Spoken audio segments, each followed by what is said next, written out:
Olá, olá galera! Vamos para mais uma aula de xadrez? Então partiu! Seguinte, na última aula a gente começou a falar sobre a italiana, que é uma abertura que eu particularmente gosto bastante, acho muito boa. E aí eu comentei com vocês que tinham algumas ideias para aprofundar, né, aquele momento inicial que a gente começou a comentar, né? E para a gente dar continuidade, eu vou tentar agilizar um pouco mais em relação à primeira aula. Vamos ver se vai dar certo. Primeiro, a italiana começa com E4, E5, cavalo F3, cavalo C6, bispo C4, cavalo F6, pode ser também jogado nessa posição. E aí, a jogada que eu comentei era que, na verdade, a jogada que eu comentei era o rock, né? Que eu acho uma ideia interessante para você fazer aqui agora. Mas existe também umas possibilidades diferentes, e é isso que a gente vai comentar agora. Vamos lá. Primeira coisa, a gente pode jogar agora cavalo G5. Só que essa jogada ela funciona contra principiantes.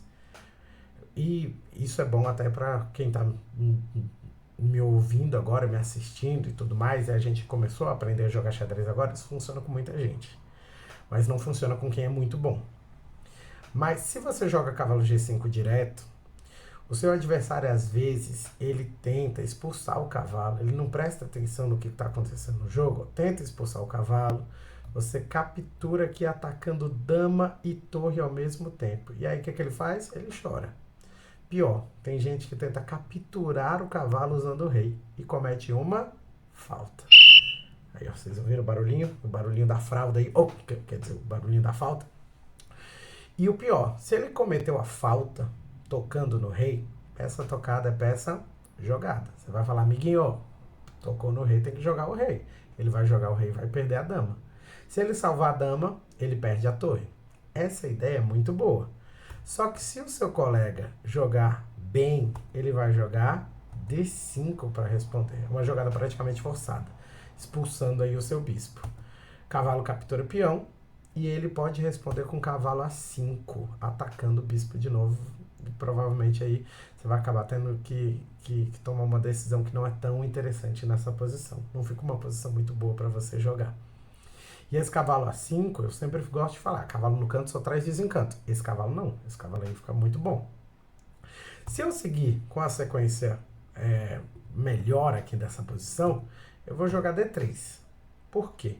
Quando eu jogo D3, ele pode jogar bispo E7, e aí tem um problema interessante. Esse bispo E7, às vezes, ele é muito jogado pelo jogador de pretas, e às vezes quem está jogando de brancas fica com medo desse bispo E7. Não precisa ter medo desse bispo E7. Ele tem sua vantagem, claro, de impedir ali a cravada naquele cavalo de F6, né? Mas ele não é uma jogada boa. Ele é uma jogada muito passiva, uma jogada muito, né? Ele não aproveita a chance que as pretas têm de ataque. Agora você vai fazer o roque, depois de D3. Ele pode fazer o roque também. E você vai tomar uma decisão aqui. Interessante. Se você jogar C3 direto, ele pode jogar D5 direto. Peão captura, cavalo captura. Mas talvez seja mais interessante nessa posição, quando você jogar torre E1, talvez as pretas, ao invés de jogar D5, elas joguem D6. Isso é muito comum. Se elas jogarem D6, você pode evoluir com C3, né? É uma jogada interessante. E se ele joga, por exemplo, vamos lá, analisar algumas possibilidades aqui. Se ele joga bispo G4, agora, atacando seu cavalo, você pode jogar H3, ele foge, cavalo defende, dama D7, cavalo F1, no lugar que eu falei que é muito interessante para trazer ele, né, para manobrar.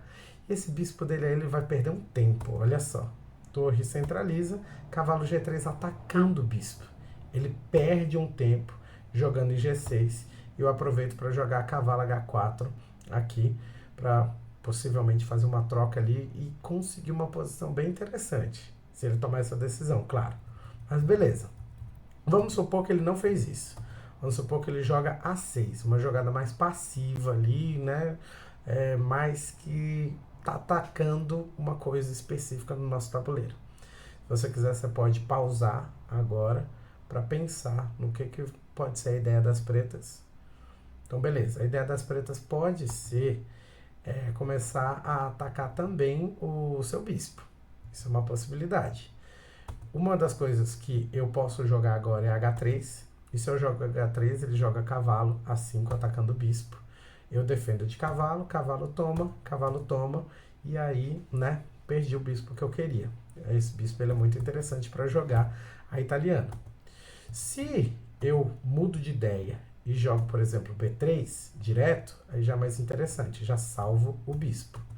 E uma possibilidade também é, se ele joga cavalo A5 direto, antes de jogar aquele peãozinho, né, eu jogo bispo B5 aqui. Por que eu vou jogar bispo B5? Ele pode atacar meu bispo em A6, eu recuo para A4, ele me ataca em B5 e eu trago o bispo para o lugar mais seguro de todos do mundo, que é bispo C2. Que aí ele tá top, tá legal demais. Se as pretas jogam C5, que é uma possibilidade bem interessante agora, eu vou continuar o jogo normal. Vou jogar cavalo de BD2, ele pode recuar para C6, cavalo F1, torre centraliza em E8 e eu vou chegar agora para tomar uma decisão interessante. Lembra que a gente estava comentando sobre aquele peão de H3? Se eu jogo D4 agora, ele pode capturar, eu capturo e o bispo sobrecarrega meu cavalo. O bispo, quando ele ataca meu cavalo agora, eu tenho um problemão para resolver, né? Porque ali, ó, tem um peão atacando o centro do tabuleiro e não ficou uma posição muito boa para mim aqui, não, né? Ficou bem complicado. E lembra que se tirar o cavalo, eu perco a dama ali, né? Que tá atrás, tá cravada. Então, não foi legal essa opção. Se, por outro lado, eu jogo H3, agora é o momento certo de jogar H3. Porque aí eu não vou ficar sobrecarregado na hora de jogar D4. Ele joga H6, por exemplo, eu termino, né, finalmente o cavalo G3 para poder jogar D4, que é, você só pode jogar D4 depois de jogar o cavalo, não esquece. Ele pode jogar bispo F8 e agora eu jogo D4. Olha como fica mais interessante agora. Se ele joga G6, por exemplo, eu posso jogar D5, atacando o cavalo dele, ficando numa posição ótima para as brancas. Se ele captura, eu capturo de volta. Peão captura de volta. Cavalo captura e agora uma trocaiada doida, mas que eu capturo de dama. Bispo B7 ali, né, uma possibilidade dele. Eu jogo bispo F4 atacando o centro com tudo. Torre pode jogar em C8 atacando o nosso bispo e o bispo vai para D3. Lindo. Então isso daí é uma ótima abertura para você lutar contra esse bispo de E7, que às vezes é uma preocupação para as brancas, mas se você seguir essas ideias aqui, você pode ter um desempenho muito bom, muito bom contra esse tipo de abertura, sem ter mais problemas, sem ter tanta dificuldade assim no seu jogo. Combinado? Hoje eu não deixei tantos desafios, mas tem aquele desafio de prever a jogada ali, né, das pretas, o que as pretas estão tramando. Próxima vez a gente vai fazer mais desafios do que as brancas devem jogar, qual a melhor jogada para se fazer em algumas posições. Esse é um desafio muito bom para a gente pensar mais em tática dentro do xadrez. Espero que vocês tenham gostado. Vamos falar mais sobre a italiana, porque a italiana é top. E depois a gente fala mais sobre outras aberturas, sobre o final de jogo. Tem como você se desenvolver muito aqui. Tio, eu ainda estou aprendendo mais sobre o movimento das peças. Eu acho que está muito confuso.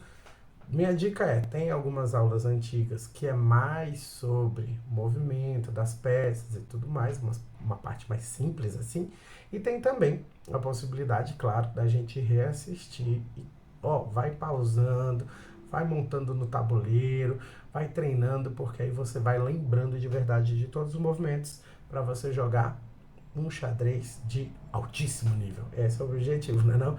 O objetivo, claro, é se divertir, é curtir, é bom a gente aprender essas aberturas pra gente ganhar dos amiguinhos. Massa! Tamo junto e a gente se vê muito em breve. Tchau, tchau!